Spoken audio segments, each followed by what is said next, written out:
ಎಲ್ಲರಿಗೂ ನಮಸ್ಕಾರ ವೀಕ್ಷಕರೇ, welcome back to my channel. ನಾನು ಅನುಶ್ರೀ. ನಾನು ಇವತ್ತಿನ ದಿನ ಅತಿ ಮಸ್ತಂಗ ಈಸಿಯಾಗಿ ಬಾದಾಮ್ ಪೂರಿನ ಯಾವ ರೀತಿ ಮಾಡ್ಕೋದು, ವಿಶೇಷವಾದ ಹಬ್ಬಗಳಲ್ಲಿ ಕೂಡ ಹಾಗೆ ನಿಮ್ಗೆ ಯಾವಾಗ ಬೇಕನ್ಸುತ್ತೆ ನೋಡ್ರಿ ಆವಾಗ ಮಾಡ್ಕೊಂಡು ತಿನ್ಬೋದು ಈಸಿಯಾಗಿ. ಮಕ್ಕಳಿಗೂ ಕೂಡ ಮಾಡಿಕೊಟ್ರೆ ತುಂಬ ಇಷ್ಟಪಟ್ಟು ತಿಂತಾರೆ ನೋಡ್ರಿ.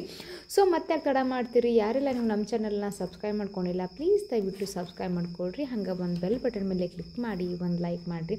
ಬನ್ರಿ ಇವತ್ತು ನೋಡಿ ನಾವು ಸ್ಟಾರ್ಟ್ ಮಾಡೋಣ ಅಂತ. ಸೊ ಮೊದಲೇದಾಗಿ ನಾನು ಇಲ್ಲಿ ಒಂದು 2 ಕಪ್ನಷ್ಟು ಮೈದಾ ಹಿಟ್ಟನ್ನು ಹಾಕೊಳ್ಳಾಕತ್ತೀನಿ ನೋಡ್ರಿ.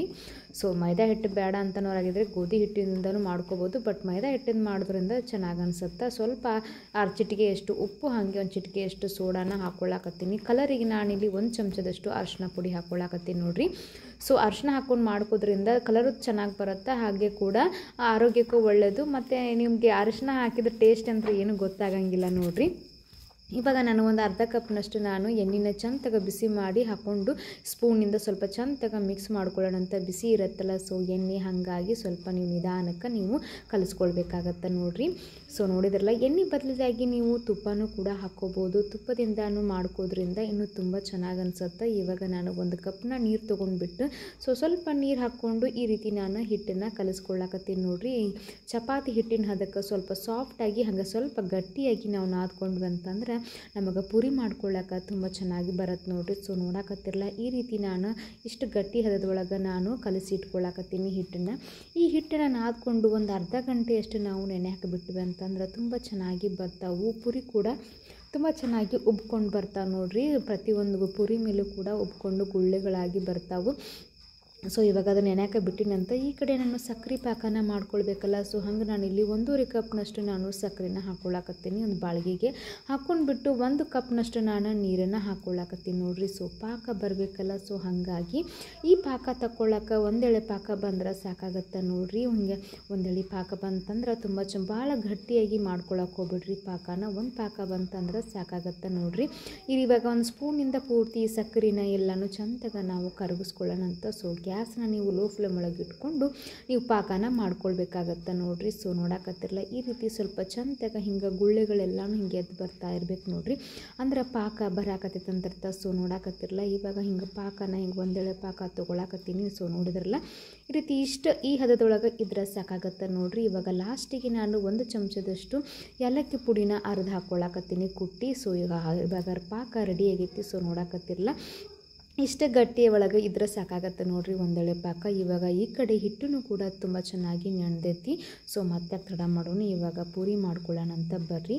ಸೊ ನಾನು ಸ್ವಲ್ಪ ಹಿಟ್ಟನ್ನು ಸ್ವಲ್ಪ ಮಿದ್ಕೊಳ್ಳಾಕತ್ತೀನಿ, ಅಂದರೆ ಇನ್ನೂ ಕೂಡ ತುಂಬ ಚೆನ್ನಾಗಿ ಬರುತ್ತೆ. ನೋಡಕತ್ತಿರಲ್ಲ, ನೀವು ಹಿಟ್ಟು ತುಂಬ ಸಾಫ್ಟಾಗಿ ಬಂದೈತಿ. ನಿಮ್ಗೆ ಚಿಕ್ಕದಾಗಿ ಉಳ್ಳೆಗಳನ್ನ ಮಾಡ್ಕೋಬೇಕಾಗತ್ತೆ ನೋಡ್ರಿ. ಸೊ ಈ ರೀತಿ ಹಿಂಗೆ ಹೊಸದು ಬಿಟ್ಟು ನೀವು ಸಣ್ಣದಾಗ ಉಳ್ಳಿನ ಕಟ್ ಮಾಡ್ಕೋರಿ. ಸೊ ನಿಮ್ಗೆ ಎಷ್ಟು ದೊಡ್ಡ ಸೈಜ್ ಒಳಗೆ ಬೇಕಂತಂದ್ರೆ ಅಷ್ಟು ದೊಡ್ಡದೊಳಗೆ ಹಿಡ್ಕೊಡ್ಕೋಬೋದು. ನೀವು ಚಿಕ್ಕದಾಗಿ ಬೇಕಂತಂದ್ರೆ ಕೂಡ ಉಳ್ಳೆನ ಕಡಿಮೆ ಹಿಡ್ಕೋಬೋದು ನೋಡ್ರಿ ಹಿಟ್ಟು ಕಣಕನ.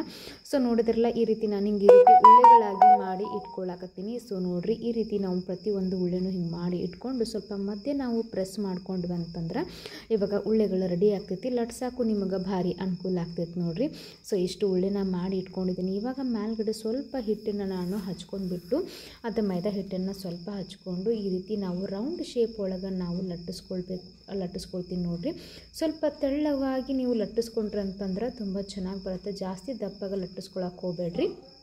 ಸೊ ನೋಡತ್ತಿರಲ್ಲ, ಇಷ್ಟು ಅಂಗ ಇರುತ್ತೆ ಸೈಜ್ ಒಳಗೆ ನಾವು ಹಿಂಗೆ ಲಟ್ಟಿಸ್ಕೊಂಡು ಈ ರೀತಿ ಹಿಂಗೆ ನಾನು ಟ್ರಯಾಂಗಲ್ ಶೇಪಲ್ಲಿ ಈ ರೀತಿ ಹಿಂಗೆ ಮಾಡಾಕತ್ತೀನಿ ನೋಡ್ರಿ. ಹಿಂಗೆ ಫೋಲ್ಡ್ ಮಾಡಿ ಲಾಸ್ಟ್ ಎಜ್ಜನ್ನ ಈ ರೀತಿ ಹಿಂಗೆ ಪ್ರೆಸ್ ಮಾಡಿಕೊಂಡು ಸ್ವಲ್ಪ ನೀವು ಲತ್ತಂಗಿನಿಂದ ಸ್ವಲ್ಪ ಹಿಂಗೆ ಮೇಲ್ಗಡೆ ಹಿಂಗೆ ಲಟ್ಟಿಸ್ಕೊಂಡ್ರಿ ಅಂತಂದ್ರೆ ಈ ರೀತಿ ಲೇಯರ್ ಆಗಿ ಕಾಣಿಸುತ್ತೆ. ಇದು ಒಂದು ಕೂಡ ಬಾದಾಮ್ ಪೂರಿ ಮಾಡ್ಕೋಬೋದು ನೋಡ್ರಿ. ಇದೊಂದು ರೀತಿ ಒಳಗೆ ಹದದೊಳಗೆ ಮಾಡ್ಕೋಬೋದು. ಹಾಗೆ ಇನ್ನೂ ಒಂದು 2-3 ರೀತಿ ಒಳಗೆ ನಾನು ನಿಮಗೆ ಮುಂದೆ ಮತ್ತು ವಿಡಿಯೋದಲ್ಲಿ ತೋರಿಸ್ಕೊಡ್ತೀನಂತ. ಸೊ ಇದೊಂದು ನಾ ಮಾಡ್ತಕ್ಕಂಥ ಬಾದಾಮ್ ಪೂರಿ 3-4 ಥರ ಮಾಡ್ತೀನಿ ರೀ. ಸೊ ಈ ರೀತಿ ನಾನು ಇದನ್ನು ತೋರಿಸ್ಕೊಟ್ಟಿನಿ. ನೀವು ನಮ್ಗೆ ಇಷ್ಟ ಆದರೆ ನೀವು ಇದನ್ನು ಮರಿದ ಮನ್ಯಾಗ ಟ್ರೈ ಮಾಡಿರಿ, ತುಂಬ ಈಸಿಯಾಗಿ ಅದ ನೋಡ್ರಿ. ಸೊ ಈ ರೀತಿ ಲಾಸ್ಟ್ ಎಜ್ ಮೂಲಿನ ಹಿಂಗೆ ನಾವು ಸ್ವಲ್ಪ ಪ್ರೆಸ್ ಮಾಡ್ಕೊಂಡ್ವಿ ಅಂತಂದ್ರೆ ಬಾಯಿ ಬಿಡೋಂಗಿಲ್ಲ ನೋಡ್ರಿ, ಅಂದರೆ ಓಪನ್ ಆಗಂಗಿಲ್ಲ. ಸೊ ನೋಡಕತ್ತಿರಲ್ಲ, ಮೇಲ್ಗಡೆ ಸ್ವಲ್ಪ ಹಿಟ್ಟು ಹಚ್ಕೊಂಡ್ಬಿಟ್ಟು ಹಿಂಗೆ ಜಸ್ಟ್ ಹಿಂಗೆ ಪ್ರೆಸ್ ಮಾಡ್ಕೊಂಡ್ರೆ ಸಾಕಾಗತ್ತೆ ನೋಡ್ರಿ. ಹಿಂಗೆ ಸ್ವಲ್ಪ ಲಟ್ಟಿಸ್ಕೊಂಡ್ರೆ ಸಾಕಾಗತ್ತೆ. ಹಿಂಗೆ ಲೇಯರ್ ಆಗಿ ಹಿಂಗೆ ಕಾಣ್ತಾ ಇರ್ಬೇಕು ನೋಡ್ರಿ, ಅಂದ್ರೆ ತುಂಬ ಕುರುಕುರು ಆಗಿ ಇರುತ್ತೆ ಕೂಡ ಕ್ರಿಸ್ಪಿಯಾಗಿ ಹಾಗೆ ಸಾಫ್ಟ್ ಕೂಡ ಇರುತ್ತೆ. ತುಂಬ ಚೆನ್ನಾಗಿ ಅನಿಸುತ್ತೆ. ನೀವು 15 ದಿನದ ಗಂಟಲೆ ಇಟ್ಟರೂ ಕೂಡ ಅದೇ ಥಿಕ್ನೆಸ್ಸಲ್ಲಿ ನಿಮಗೆ ಅದೇ ಗಟ್ಟಿ ಪಾಕದಲ್ಲಿ ಹಾಗೆ ಕ್ರಿಸ್ಪಿಯಾಗಿ ಕೂಡ ತುಂಬ ಚೆನ್ನಾಗಿರುತ್ತೆ ನೋಡಿರಿ. ಸೊ ಇವಾಗ ನೋಡಿದ್ರಲ್ಲ, ಪ್ರತಿಯೊಂದನ್ನು ಕೂಡ ನಾನು ಇದೇ ರೀತಿ ನಾನು ಲಟ್ಟಿಸಿ ಇಟ್ಕೊಳ್ಳಾಕತ್ತೀನಿ. ಸೊ ಇವಾಗ ಈ ರೀತಿ ಲಟ್ಟಿಸಿ ಇಟ್ಕೊಂಡಿನಿ. ಈ ಕಡೆ ಎಣ್ಣೆನೂ ಬಿಸಿಗೆ ಇಟ್ಕೊಂಡಿದ್ದೆ. ಸೊ ಎಣ್ಣೆನೂ ಕಾದೈತಿ. ಸೊ ಎಣ್ಣೆ ಕಾದೈತಂತ ಚಂದ ಕಾದೈತಂತ ನೋಡ್ಕೊಳ್ಳೋಕೆ ಒಂದು ಸ್ವಲ್ಪ ಹಿಟ್ಟನ್ನು ಹಾಕಿಬಿಟ್ಕೊಂಡು ಅಂತಾರೆ. ಈ ರೀತಿ ಹಿಟ್ಟು ಹಾಕಿದ ತಕ್ಷಣ ಮೇಲ್ಗಡೆ ಬರಬೇಕು ನೋಡಿರಿ. ಇವಾಗ ಗ್ಯಾಸ್ನ ನೀವು ಫುಲ್ ಲೋ ಫ್ಲೇಮ್ ಒಳಗೆ ಇಟ್ಕೊಂಡು ನೀವು ಇದನ್ನು ಕರ್ಕೊಳ್ಬೇಕಾಗತ್ತೆ. ಸೊ ದಪ್ಪ ಇರುತ್ತಲ್ಲ, ಸೊ ಹಾಗಾಗಿ ಇದು ಪೂರ್ತಿ ಚೆನ್ನಾಗಿ ಗುಳ್ಳೆಗಳು ಆಗಿ ಉಬ್ಬಿ ಬರಬೇಕು ನೋಡಿರಿ. ಸೊ ನೋಡಕತ್ತಿರಲ್ಲ, ನಾವು ಈ ರೀತಿ ತೋರ್ಸಾಕತ್ತೀನಿ ನಿಮಗೆ ಈ ರೀತಿ ಸ್ವಲ್ಪ ಎಣ್ಣೆನ ಹಿಂಗೆ ಚಿಪ್ಪಡಿಸ್ತಾ ಇದ್ದರೆ ಮೇಲ್ಗಡೆ ನೋಡ್ತಿದ್ರಿ ತುಂಬ ಚೆನ್ನಾಗಿ ಚಿಕ್ಕದಾಗಿ ಗುಳ್ಳೆಗಳು ಎದ್ದು ಪೂರ್ತಿ ಚೆನ್ನಾಗಿ ಉಬ್ಬಿ ಬರಾಕತ್ತ ನೋಡಿರಿ. ಹಿಂಗೆ ಎರಡೂ ಸೈಡಿಂದ ಚಂದಾಗ ನಾವು ಕಲರ್ ಚೇಂಜ್ ಆಗೋವರೆಗೂ ಬ್ರೌನ್ ಕಲರ್ ಬರೋವರೆಗೂ ನೀವು ಸ್ವಲ್ಪ ಕರ್ಕೊಂಡ್ರಂದ್ರೆ ಎಣ್ಣೆ ಒಳಗೆ ಈ ಬಾದಾಮ್ ಪೂರಿ ನೋಡಿರಿ ಇವಾಗ ರೆಡಿ ಆಗೈತಿ. ಸ್ವಲ್ಪ ಎಣ್ಣೆ ಬಸದ ನಾನು ತಗೊಂಡ್ಬಿಡ್ತೀನಂತ. ಸೊ ನೋಡಕತ್ತಿರಲ್ಲ, ಕಲರು ಕೂಡ ತುಂಬ ಚೆನ್ನಾಗಿ ಬಂದೈತೆ. ನ್ಯಾಚುರಲ್ ಕಲರ್ ಆಗಿ ಅರಿಶಿನ ಹಾಕೋದ್ರಿಂದ ತುಂಬ ಆರೋಗ್ಯಕ್ಕೆ ಒಳ್ಳೆಯದು, ತುಂಬ ಚೆನ್ನಾಗಿ ಕೂಡ ಅನಿಸುತ್ತೆ ನೋಡಿರಿ. ಅರಿಶಿನ ಹಾಕಿದ್ದ ಟೇಸ್ಟ್ ಮಾತ್ರ ಗೊತ್ತಾಗಂಗಿಲ್ಲ ನೋಡಿರಿ. ಸೊ ಈ ರೀತಿ ಪ್ರತಿಯೊಂದನ್ನು ಕೂಡ ನಾ ಹಿಂಗೆ ಹಾಕ್ಕೊಂಡು ಎಣ್ಣೆ ಒಳಗೆ ಹಾಕ್ಕೊಂಡು ಸ್ವಲ್ಪ ಈ ರೀತಿ ಕರ್ಕೊಂಡು ನಾವು ಎಣ್ಣೆನ ಬಸ್ಕೊಂಡು ತಗೊಂಡ್ಬಿಟ್ವಿ ಅಂತಂದ್ರೆ ಈಗ ಬಾದಾಮ್ ಪೂರಿ ರೆಡಿಯಾಗ ನೋಡಿರಿ. ಪೂರ್ತಿ ನೋಡಕತ್ತಿರಲ್ಲ, ಗೋಲ್ಡನ್ ಬ್ರೌನ್ ಕಲರ್ ಬರೋರು ನಾನು ಕರ್ಕೊಂಡೀನಿ. ತುಂಬ ಕ್ರಿಸ್ಪಿಯಾಗಿ ಬಂದವು. ಸೊ ಈ ರೀತಿ ನೋಡಿರಿ, ಲೇಯರು ಕೂಡ ಓಪನ್ ಆಗ್ಯಾವು. ತಿನ್ನಬೇಕಾದ್ರೆ ತುಂಬ ಕ್ರಿಸ್ಪಿಯಾಗಿ ಬರುತ್ತೆ ನೋಡಿರಿ. ಸೊ ಇವಾಗ ರೆಡಿ ಆಗಿದ್ದರೆ ನಾವು ಪಾಕದೊಳಗೆ ಅದ್ದಿ ತೆಗೆದು ಬಿಡೋಣಂತ. ಸೊ ಭಾಳತ್ತದನ್ನ ನೀವು ಪಾಕದೊಳಗೆ ಬಿಡುವಂಥ ಅವಶ್ಯಕತೆ ಇರೋಂಗಿಲ್ಲ ನೋಡಿರಿ. ಜಸ್ಟ್ ಈ ರೀತಿ ಹಿಂಗೆ ನೀವು ಮೇಲ್ಗಡೆ ಈ ರೀತಿ ಹಿಂಗೆ ಪಾಕನ ಹಾಕಿಬಿಟ್ಟು ಸ್ವಲ್ಪ ಈ ರೀತಿ ಚಂದಾಗ ಸಾಂಗಿ ಒಳಗೆ ಹಾಕ್ಕೊಂಡು ನೀವು ಬಸದು ತಗೊಂಡ್ರಿ ಅಂತಂದ್ರೆ ನಿಮಗೆ ತುಂಬ ಚೆನ್ನಾಗಿರ್ತಕ್ಕಂಥ ರಸಭರಿತವಾದಂಥ ಬಾದಾಮ್ ಪೂರಿ ರೆಡಿ ಆಗ್ತಾ ನೋಡಿರಿ. ಸೊ ಇವಾಗ ಒಂದು ಪ್ಲೇಟಲ್ಲಿ ನಾನು ಹಾಕ್ಕೊಂಡಿದ್ದೀನಿ. ಸೊ ಮೇಲ್ಗಡೆ ನಾವು ಸ್ವಲ್ಪ ಕೊಬ್ಬರಿ ಪುಡಿ ಅಥವಾ ಕೊಬ್ಬರಿ ಸೂಸಲನ್ನು ಹಾಕ್ಕೊಂಡ್ವಿ ಅಂತಂದ್ರೆ ಒಣ ಕೊಬ್ಬರಿ ಪುಡಿನ ತುಂಬ ಚೆನ್ನಾಗಿ ಅನಿಸುತ್ತೆ. ಹಾಗೆ ಕೂಡ ಒಂದು 2 ಚಮಚದಷ್ಟು ನಾನು ಗಸಗಸೆನ ಮೇಲ್ಗಡೆ ಹಾಕ್ಕೊಳ್ಳಾಕತ್ತೀನಿ.